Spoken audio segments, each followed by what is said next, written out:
everyone, this is Fernando from the Portuguese band Moonspell, the lead singer, and you're watching HeadBangers LifeStyle.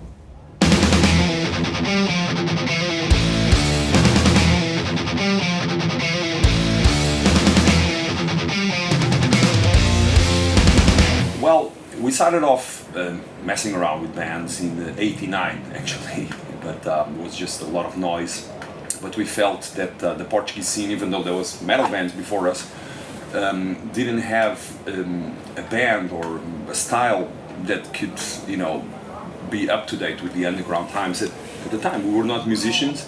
Actually, we were doing a fanzine, but we decided to make a band our own. So we had no real plan than to grant the Portuguese scene a band we thought it will be helpful, and also, to help ourselves to be into the scene. So things quite by accident. Everything in Moonspell is a little bit of a happy accident. We started off being requested to appear as Morbid God in a double compilation album on vinyl at the time. This was around '92, and we recorded our first song called Serpent Angel, and from that moment on we understood that we probably have touched a nerve on the Portuguese scene, so we decided to go on with the band, thus the change of the name. So I think after all these years the plan is still the same, to represent ourselves first and foremost, to have something from Portugal also that people can follow and can be fan of, not only for us but for the Portuguese metal's sake as well.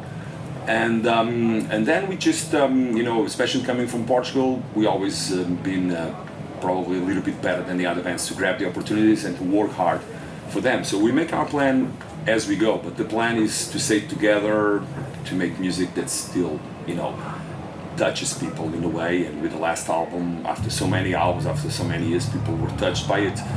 So I think that's the plan. Portuguese don't make a lot of plans, and we are not that different, honestly.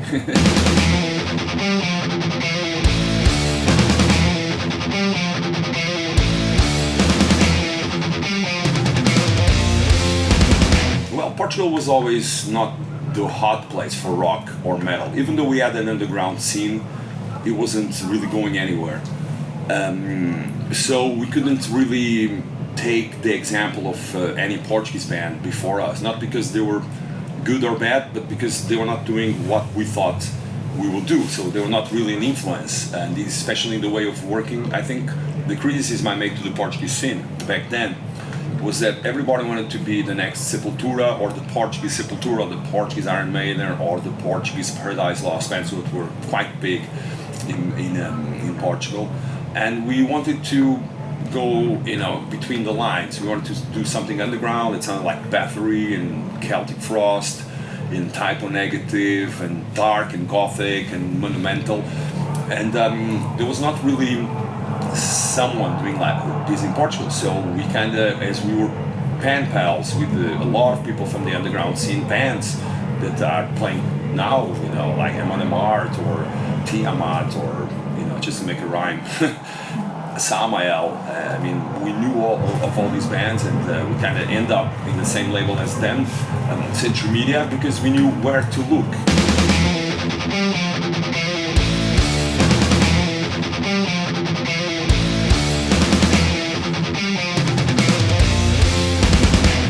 I think the fact that we stuck together for 20 years plus, it's the biggest achievement, because Moonspell works very differently from the other bands. We know many bands, when they experiment the world and they experiment success, they go to Brazil with a girlfriend, they go to Japan, they meet someone. And with Moonspell we are stuck together as a family, and we have a relationship that goes way beyond music. We're all daddies now, or almost all of us. So my son is the godson of Mike, our drummer, and his daughter, she's my goddaughter. So we have this Portuguese thing that I don't see. It's not a business. It's not something we have to do. Of course, it's what we do, and we don't know. I'm 41, so more than half of my life is with Moonspell. So I don't know if I will succeed in any line of duty. But I think this is the achievement, the relationship we have. And then we have, obviously, like any band, we have our up periods, we have our down periods as well. Bands never talk about that, but they are as important as when you are up there in the top. I think we had a great time in 96, 97. We were one of the most, I think, important European metal bands. And nowadays, people started listening to other kinds of metal, but especially with the new album, I felt there was an achievement, because there was, like I said earlier, there was not a plan. We just wanted to make honest, emotional music with a strong concept, and people loved it because of the music, not because of a hype or because it was 96 and we were, on a hype of gothic metal back then. I think, preserving the sound and also preserving the career coming out from Portugal, that's a hell of an achievement, and we have to work every day for this, and we have to pinch ourselves every day that we are here in Grass Pop, and we might just find Aussie on the way to the toilet, maybe not, but you never know. We did that before, so.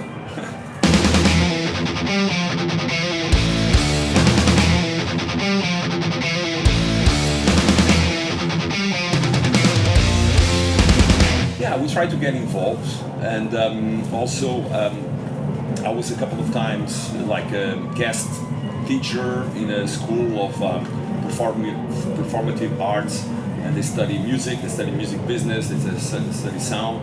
And I go there, and this year I'm going to do this on a more professional way. I mean, when I'm not touring, obviously. And it's all about passing the experience, really. Especially in Portugal, there's a lot of misconceptions about what is to be an international band. And all the media, all the society, all the parents, they try to have bands just to be local and national bands, to make easy money. So our role is to show them that it's there's another way, and that's probably our biggest achievement, the way that we can share this experience. If I went to my parents at the age of 12 and 13 and said, I'm going to be in a metal band, they told me, you're crazy and you gotta study and you gotta get a job. But nowadays, there's a precedent opened by Moonspell that a Portuguese band can make it. So kids have a better excuse, to rock out and to make a metal band than we have back then. And I always try to pull them into a do-it-yourself thing. I mean, many Portuguese bands, because we are lazy sometimes, as a country, it's the mentality. They get a manager, to send their emails, and I always tell them, do not do that, because you don't have to pay a guy, to promote your stuff. Not now. When it gets complicated and you can have it done properly just yourself, then you get a manager. I mean, we had a manager, an incredible person for 15 years, and now we are our own managers. It's a lot of work, it's a lot of gray hair, but it's much better anyway.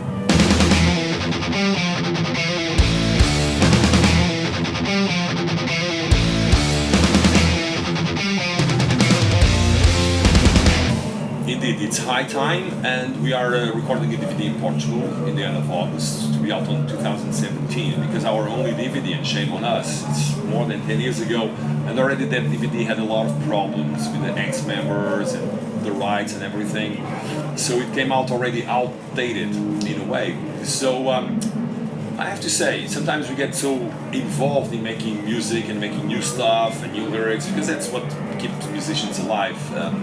At the end of the day, the possibility of you having such an outlet, such a self-expression, it's all yours and no one else. Well, with the fans then. So we always never made really strategy to make these releases, etc. So we learned with the labels, and obviously when we look behind, we say, it's been a while since we did a DVD. It's so many tours, so many concerts. So we need a document of Moonspell Live as well. So we always try to do things a little bit different. Live DVDs, not like for Moonspell. For the Moonspell fans, it's great because it's been more than 10 years. But for the metal scene, it's every day a DVD comes out, or 2 or 10. So what we're gonna do is to record in our home country, because there's not many DVDs recorded there for metal bands. So that will give already a different atmosphere. It's a very cool, natural amphitheater in the south bank of Lisbon. And then we are writing a new EP that has nothing to do with Extinct. It will be a concept about the Lisbon earthquake in 1755. So we are doing that. You will be very surprised because it will be only sung in Portuguese to get with the DVD. And that's what we're gonna release next. And then we'll think about the new album. I mean, Extinct, I know the times are voracious and the speed is much higher than in the 90s, but Extinct is out for 1.5 years, so we're still touring, so we're not inspired to do a new album. But we did a very interesting EP, and then there'll be the next Moonspell release, and we will tour on this one DVD as well.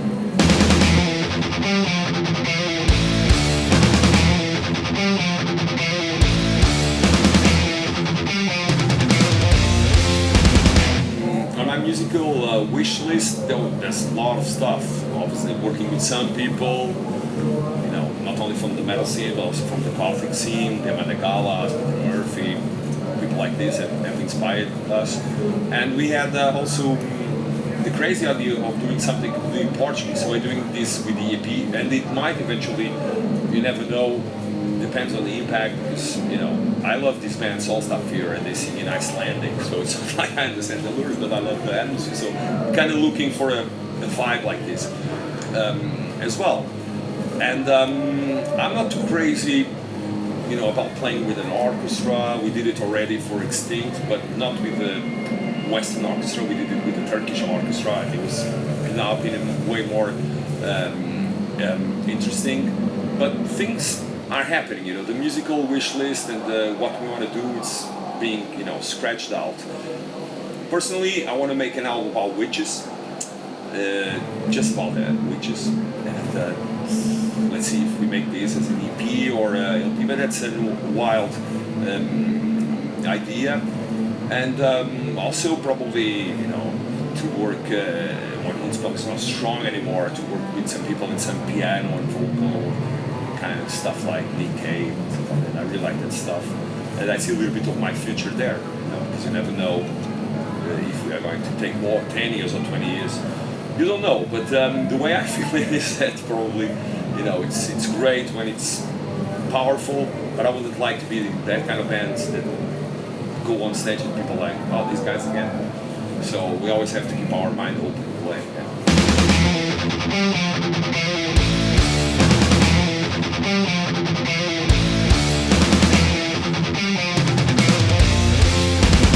We are still touring.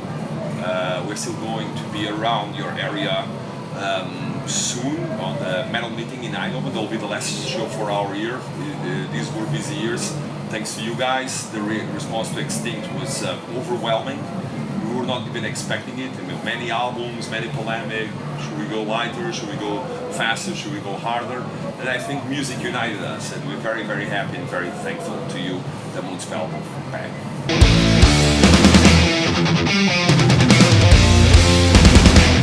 Thank you for watching HeadBangers LifeStyle. Rock on.